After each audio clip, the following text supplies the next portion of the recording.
Hello, and welcome to the Beta Feminist Podcast. This is a podcast for African women by African women, and today we're going to be talking about nuances of consent, power dynamics, that is the misuse of power. My name is Amaka, and this is... I am Ijoma. Thank you. So, Ijoma, please, can you tell us what we're discussing today about the topic? This is a very interesting topic. It's about, like you said, power dynamics. It's about when men, obviously men are the people here, when men misuse their power, when men use their powers to exploit women under them sexually, like a boss demanding for sex before he can promote a staff, or a lecturer demanding for sex before he passes to students, or movie executive, music executive demanding for sex before they can give you roles. Remember when sex for roles, sex for grace trended, that kind of thing. When people in positions of power, not just in this place, but in their daily lives, even in prisons, when warders or prison, what do you call them? Correction officials or officers, when they have sex with inmates and prisoners under their care. What do you have to say about this? Do you think it's misuse of power? Okay, let me ask you a question. Do you think this is misuse of power, or do you think this is just a normal tit for tat, kind of trade by barter situation? Definitely not. I think it's very problematic, and it's a misuse of power, because as someone in a place of power, why are you soliciting for sex from your subordinates? Mm-hmm. Unequal power dynamics means that consent cannot be given freely. Yeah. Like in workplaces, for example, when a boss, propositions an employee for sex, a lot of things are at play here. Your employment is at play, or your promotion or something. And on a normal day, this is something that employee might not want to do. And then you find them considering doing that because they don't want to lose their job, or they don't want to lose the promotion or something like that. And it's very, very problematic. It should not be happening. People in places of power like that definitely shouldn't be propositioning sex from their subordinates. And we see these things happen in a lot of places, not just at the workplace, like you mentioned, in prisons as well. We see it happen in the movie industry, in the entertainment industry. You see, we've had a lot of female artists come to say that it's really hard for female artists to break out and blow like their male counterparts. It's something that nobody can deny it. It is a thing, and they go through a lot of these things. Producers, directors, even fellow artists soliciting for sex. And that is it's such a big problem in society, and it really should be looked into and talked about a lot. That's what I believe. The thing with this particular scenario now is men and a lot of women do not see it as rape. That's why we're talking about it under nuances of consent, because they feel like, at least you consented, because you are going to, they see it as a transaction. You're going to get something out of this. So you agreed, you consented. So it is therefore not rape. But I think it's very dicey. I don't think you can actually rule out rape here, because consent was not gotten, so to speak. A condition was given. Yes. I believe that for consent to be, real consensual, let me use that word, for it to be 100% consensual, for it to be 100%, for you to say, okay, this is 100% consensual, there should be no condition attached. The person should not suffer a loss if she says no, or if she says yes. It should just be like that. That is one part where we neglect, because I see, apart from these issues you mentioned, there's also pastors and their parishioners. You see, a woman would come out and say, okay, this man of God exploited me sexually, and people be like, but you consented, you wanted to have sex with him, he approached you and you accepted. Now, I'm not talking about men or men of God who solicit for sex from actresses and everything. I'm talking about people under their care, people who fear them, people who see them as gods on earth. We know how these men of God, in quote, the kind of power they wield over their. Some tell them kneel down, drink bleach. We had a case last years where some parishioners some died because their pastor told them to drink bleach and they drank bleach. You see some of them lying on the floor and asking their men of God to walk on them. You see some eating. Pastor Bushidu, Abi Bushidu, the one in South Africa, he makes them eat grass. Tell them they should eat that they are his sheep. And you see people's daddies and mummies, old men and women, eating grass. So now, these people are not, they've been brainwashed. Exactly. And they would swallow hook, line, and sinker. Anything these men of God tell them. Now, let's bring it to sex. If a parishioner gets propositioned by, say, this men of God, how do you think they will say no? It would be almost impossible because they fear them. They look at them as gods on earth. It is not an equal transaction. It is not. They are not even doing it. It's not a question of okay, maybe I want to or I don't want to. It's more of a question of they are coming from a higher power, and it's someone you know you cannot actually say no to. Yes. But when you bring this up, people are going to say, "Oh, there is consent, but you agree, and nobody forced you." Forgetting that coercion is a thing. Forgetting that these people, they fear they might suffer negative consequences if they say no. Yes. So I mean, to be honest, like you said, we cannot rule out rape. Yeah. We cannot rule out. It's a very popular thing hearing that men of God sexually assault their members. That is the term I am more comfortable using. Definitely. Yes, some will tell them that they want to cleanse them of some evil spirits, exactly. or they cannot get pregnant unless they let them have sex with them. Something about the Holy Spirit and the seed and all of that. And a lot of, we all know that religion is the opiate of the masses, and a lot of religious people are brainwashed. Very much. A lot of them. Very much. More often than not, you find that it's just like religion sort of alters the brain chemistry of the people. You find people doing a lot of questionable things because of religion, and I really don't blame people in those positions. It's definitely not it's definitely not a consensual thing, because nobody in their right mind will go and start sleeping with their pastors or anything, to gain these blessings or whatever they call it. So, and it's not, like I said, it's not like they are propositioning these women. Yeah, before you come and say, but this apostle gave this person money. There's this. No, that one is different. When you actually proposition these women and they say, okay, because you give me 500,000 naira, okay, let me agree. These are their congregants. People that they don't have to give 1 naira to, people who the only hold they have over them is not money but fear. Yeah. So, and that aside, we have whenever news like this come to fall. I remember when Walter formerly when she came out about the Koza pastor, and she made it clear, like, okay, it wasn't rape, but she was coming in from an angle where it wasn't exactly consensual. Yes, she consented, but it wasn't. She was saying the man said this thing you were saying. We want to take her to a higher level of grace. Want to do this. It wasn't a transaction either. It wasn't okay. Let me have sex with you and I'll pay you money. So you can see that they were sort of coerced into this. You get.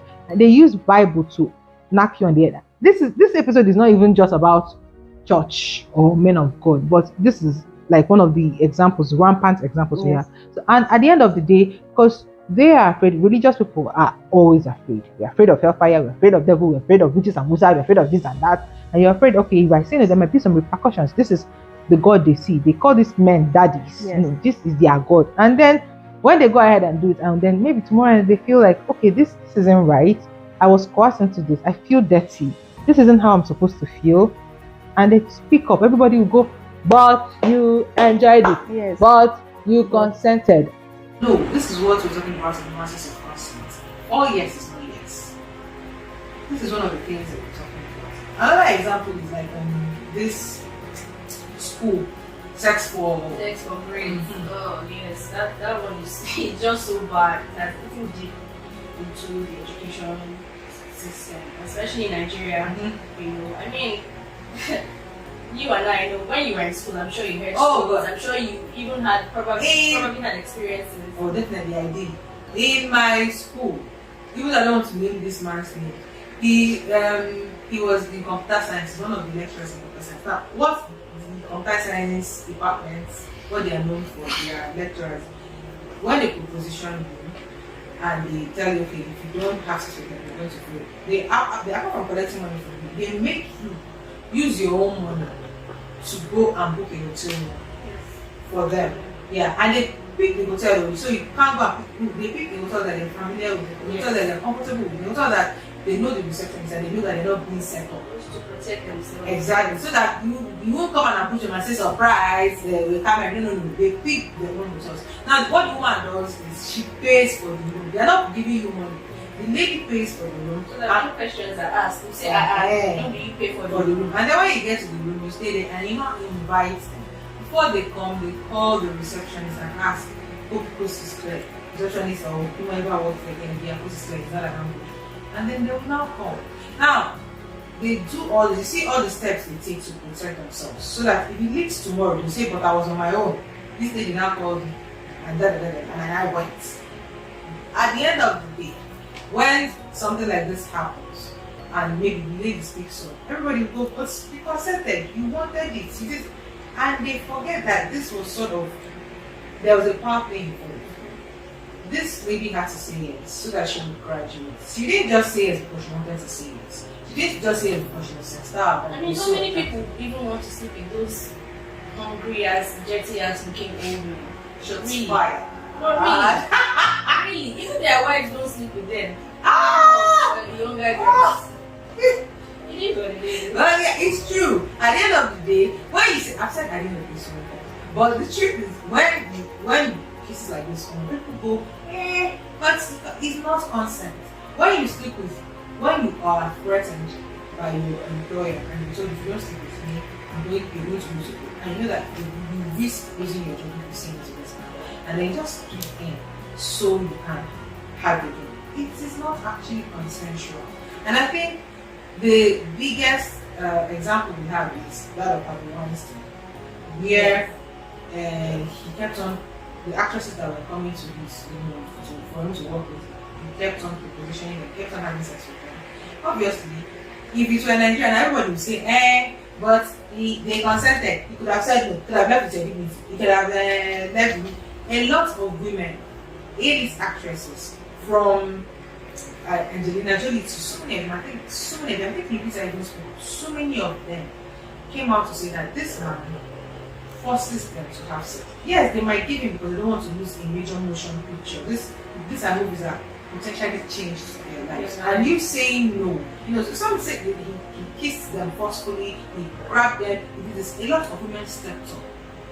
And if it were here in Nigeria, you would say, but you consented, you said yes, you could have left with your. This woman stepped up. And that's why that man is behind bars today.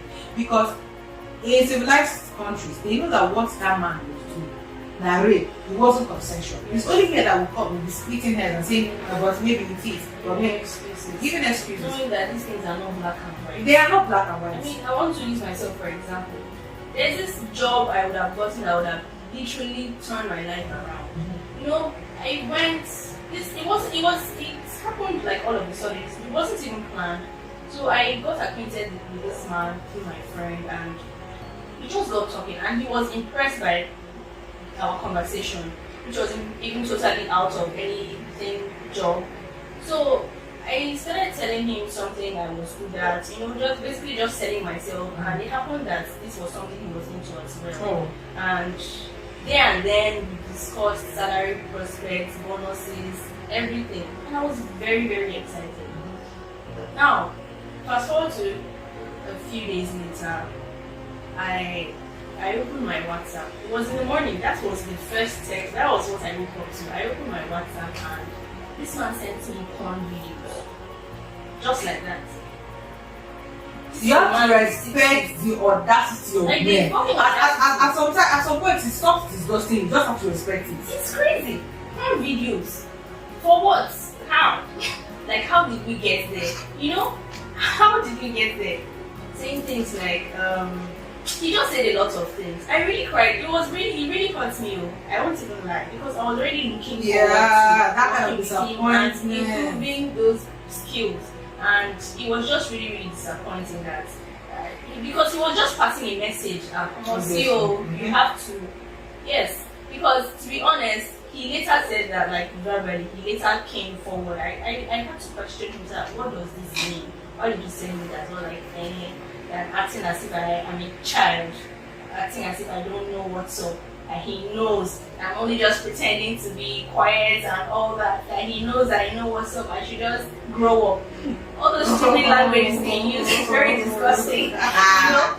And it's crazy because I was really broke. I mean, I'm still broke, but I was at rock bottom. That period, just in case.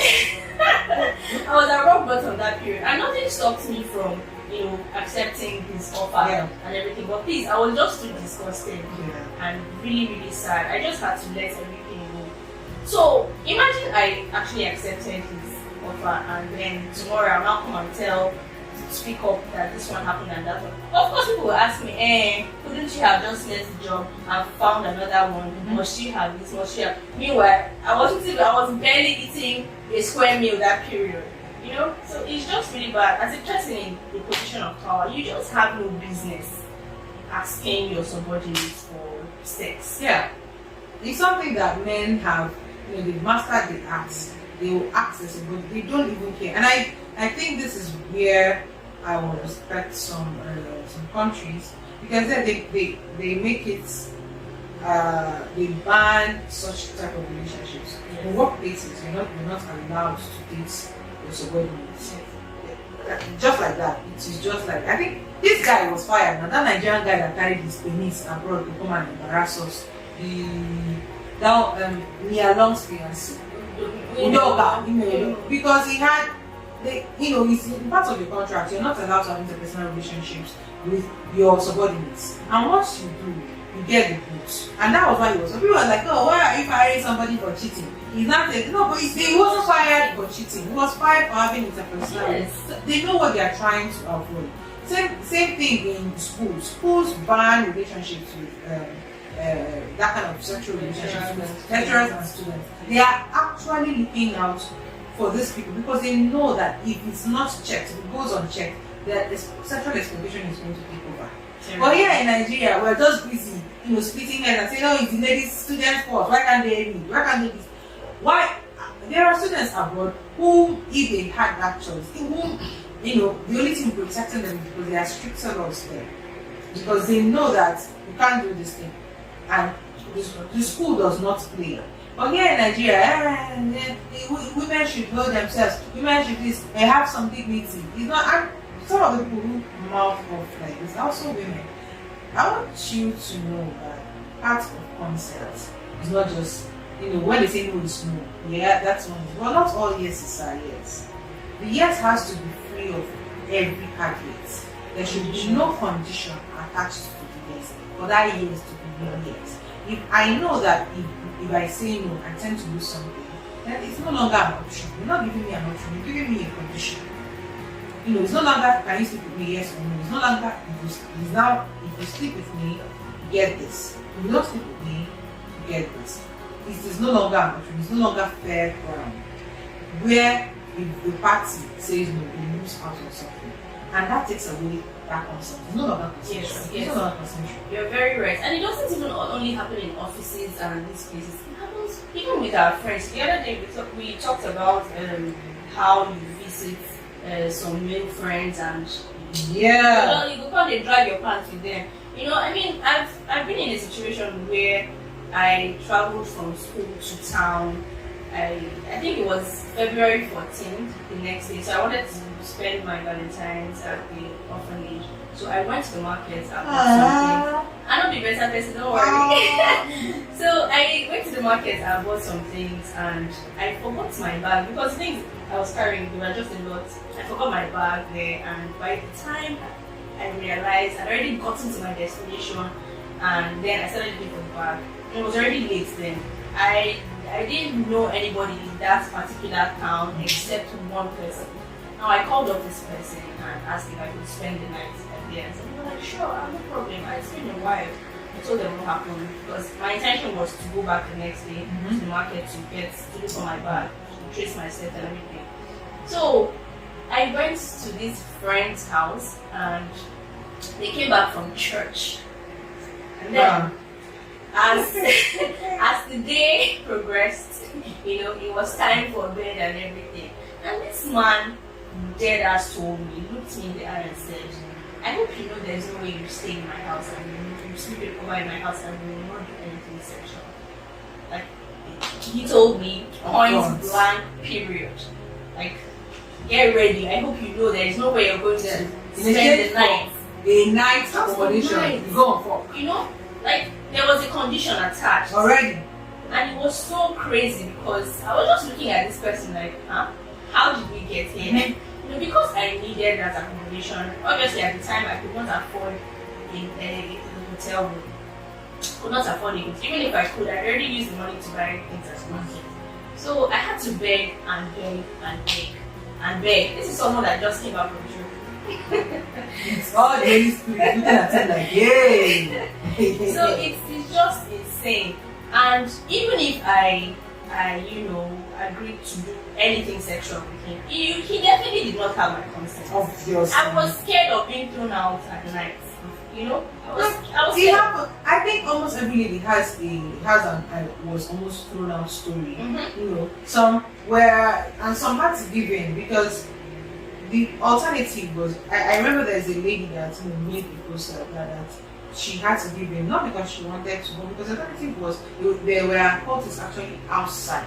So the girl was pregnant, if you don't do it, I'm going to throw you out, and this cultist standing running the train on you and everything. And so it was either have sex with one man or have sex and possibly get killed by 5-10 men. And she chose this. And tomorrow, if anything happens, this man is going to be boss. I told you, you accept it. No, I've had women in my inbox come to tell me, okay, I went to see this. I slept over at a friend's place, and he forcefully tore my clothes. And at the point, I just had to stop fighting and let him have his way. And it wasn't consensual. It was just that I was scared that the more I fought, the more bruises I was going to have. And then tomorrow, when we talk about these issues, we are going to be saying stuff like, oh, why didn't you do this? Why didn't you scream? Why didn't you do that? And this is what we're talking about. Nuance. I think we've had in the first episode we had like 3 or 4 episodes on different types of nuances when it comes to consent. Because consent is not black and white. It's not just no, it's not just yes or no. There are a lot of underlying issues that makes it a very gray area. It's not black and white. So let's take them down, take it apart one by one. So, is there anything you like to add? Well, I'm just going to put it out there that if you're in a position of power, in whatever way, please leave your subordinates alone. They just leave them alone. Please, I'm just begging. Leave them alone. I'm not even going to beg them. I'm just going to say that if you've used your position to manipulate someone to have sex with you, you're a rapist. Yes. That's what you are. And you're only getting away with it because you live in a lawless country. If you were staying in all those countries people want to jackpot, this is why I love the jackpot country, even though I don't want to get into it. I love that people are jackpotting. So that you go there and see that what you've been doing in Nigeria is nonsense. If you go there, your prick come down. You know that all the things you've been getting away with this, you've been getting away because you live in a useless country. They know. If you go there, you will not try this nonsense. So if you've been doing this, know that you're a rapist. And if you go there and do it, they're going to end up in jail like your brother had. Yeah.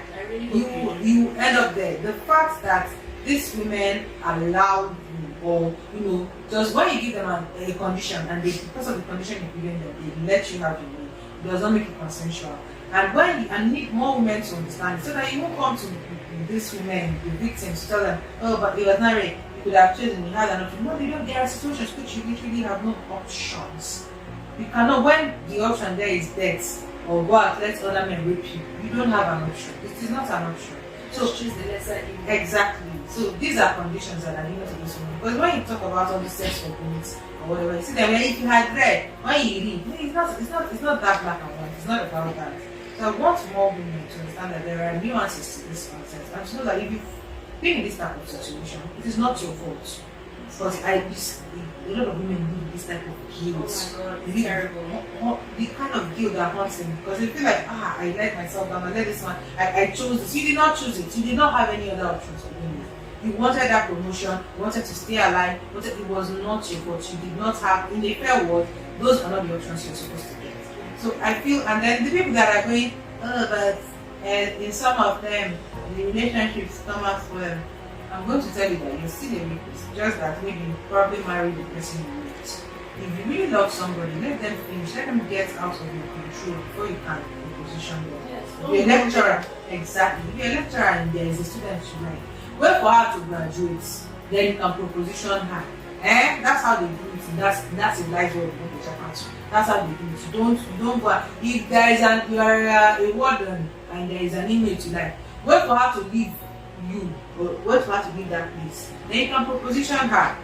That is how it is done. If you have a subordinate in your office, wait for her to resign. You might resign. If it's true love, resign. If it's true love, go and resign, so that you people will not be in a place where she will feel threatened and she just say yes because she can't afford to say no. Then me, I want her. You've said it all, please. Yeah, so that brings us to the end of this particular episode, and I hope you practice everything that we've preached. Yes. Because we're practicing it, we're not telling We you do. to do it, we're Yes. practicing it over there. Thank you very much. And don't forget to like, subscribe, and drop a comment for us. Until we meet again. Bye, Slick. Bye.